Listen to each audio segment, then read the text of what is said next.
আপনারা দেখছেন news now, খবরের নতুন ভাষা।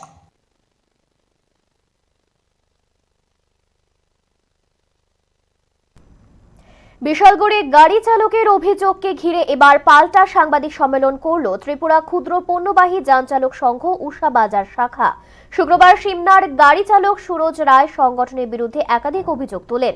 রবিবার সেই অভিযোগকে সম্পূর্ণ মিথ্যা এবং চক্রান্তমূলক বলে দাবি করেন সংগঠনের প্রদেশ সভাপতি গৌতম দেবনাথ। সংগঠনের বিশালগড় শাখার সম্পাদক চিন্ময় সাহাও অভিযোগগুলি অস্বীকার করেন।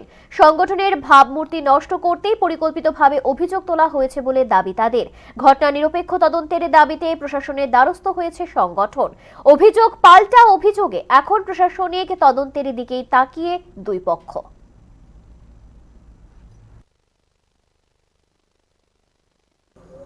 গতকালকে যে ঘটনা হয়েছে, ওই শ্রমিক ভাইয়ে উনি ওনার মতো করে রাবার বাগানে গিয়ে বা একটা জঙ্গলে গিয়ে উনি ওই ভিডিওটা ক্লিক করে কিভাবে কি করেছে উনি জানেন।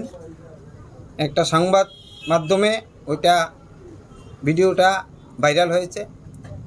তা আমি বলবো ওই কাজটা একদম দুঃখজনক ঘটনা এবং ওইটাকে আমরা ক্ষুদ্র পণ্যবাহী যান চালক সংঘ ত্রিপুরা প্রদেশ এবং বিশালগড় শাখার পক্ষ থেকে আমরা খুব নিন্দা জানাই এবং এইটা আমাদের বিশালগড়কে কলুষিত করা এবং উদ্দেশ্যপ্রণোদিতভাবে এই ভিডিওটা করা হয়েছে। আর আমাদের বিশালগড়ের যে গার্জিয়ান আমাদের সুশান্ত দেব মহোদয়, বিশালগড়ের এমএলএ, ওনাকেও এইখানে জড়ানো হয়েছে, বিশালগড় মণ্ডলকেও এখানে জড়ানো হয়েছে। ওইটা পুরোপুরি একটা উদ্দেশ্যপ্রণোদিত কাজ, বিশালগড়কে বদনাম করার একটা অপপ্রয়াস চেষ্টা। আমি এবং আমাদের প্রদেশ একদম ওইটার উপরে ধিক্কার জানাই।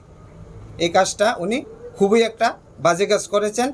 আগামী দিন যেন এইরকম অপপ্রয়াস কোনো শ্রমিক ভাই না করেন, ওইটাই ভালো।